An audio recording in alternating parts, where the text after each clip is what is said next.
ಜೈ Christ. ಯೆಶಾಯ 29ನೇ ಸಂಧಿ 1-8 ಯೆರೂಸಲೇಮಿನ ಮುಂದಿನ ಕಷ್ಟವೂ ಅದರ ನಿವಾರಣೆಯೂ. ಅಯ್ಯೋ, ಅರಿಯೇಲೇ, ಅರಿಯೇಲೇ, ದಾವೀದನು ಸೈನ್ಯ ಸಮೇತನಾಗಿ ವಾಸಿಸಿದ ಪಟ್ಟಣವೇ, ನಿನ್ನ ಗತಿಯನ್ನು ಏನು ಹೇಳಲಿ? ಈ ವರ್ಷಕ್ಕೆ ಮುಂದಿನ ವರ್ಷವನ್ನು ಸೇರಿಸಿರಿ, ಹಬ್ಬಗಳು ಸುತ್ತಿ ಬರಲಿ. ಆಮೇಲೆ ನಾನು ಅರಿಯೇಲನ್ನು ಬಾಧಿಸುವೆನು, ಅರಿಚಾಟ ಕಿರುಚಾಟವಾಗುವುದು.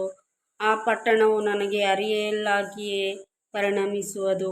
ನಾನು ನಿನ್ನ ಸುತ್ತಲೂ ದಂಡಿಳಿಸಿ, ನಿನಗೆ ವಿರುದ್ಧವಾಗಿ ಕೊತ್ತಲ ಕಟ್ಟಿ, ದಿಬ್ಬ ಹಾಕಿ ನಿನ್ನನ್ನು ಮುತ್ತುವೆನು.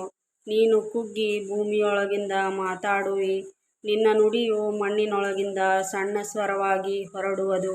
ನಿನ್ನ ಧ್ವನಿಯು ಪ್ರೇತದ ಧ್ವನಿಯಂತೆ ನೆಲದೊಳಗಿಂದ ಬರುವುದು. ನಿನ್ನ ನುಡಿಯು ಧೂಳಿನೊಳಗಿಂದ ಲೊಚಗುಟ್ಟುವುದು. ಗುಂಪು ಗುಂಪಾಗಿ ಕೂಡಿರುವ ನಿನ್ನ ಶತ್ರುಗಳು ಸೂಕ್ಷ್ಮ ಧೂಳಿಯಂತೆಯೂ,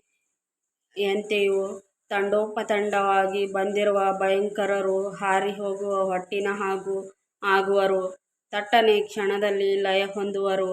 ಸೇನಾಧೀಶ್ವರನಾದ ಯೆಹೋವನು ಗುಡುಗು, ಭೂಕಂಪ, ಮಹಾಶಬ್ದ, ಬಿರುಗಾಳಿ, ಚಂಡಮಾರುತ, ದಹಿಸುವ ಅಗ್ನಿಯ ಜ್ವಾಲೆ ಇವುಗಳ ಮೂಲಕ ಆ ನಗರಿಯನ್ನು ರಕ್ಷಿಸುವನು. ಅರಿಯೇಲಿನ ಮೇಲೆ ಹೋರಾಡಿ ಅದಕ್ಕೂ ಅದರ ಕೋಟೆಗೂ ವಿರುದ್ಧವಾಗಿ ಯುದ್ಧಮಾಡಿ ಬಾಧಿಸುವ ಸಕಲ ಜನಾಂಗಗಳ ಗುಂಪು ಕನಸಿನಂತೆ ರಾತ್ರಿಯ ಸ್ವಪ್ನದ ಹಾಗೆ ಮಾಯವಾಗುವುದು.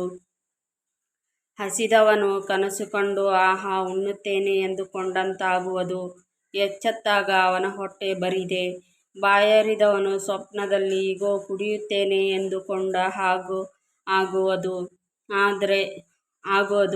ನಿದ್ರೆ ತಿಳಿದಾಗ ಬಳಲಿ ನೀರನ್ನು ಬಯಸುವನು. ಚೀಯೋನ್ ಪರ್ವತಕ್ಕೆ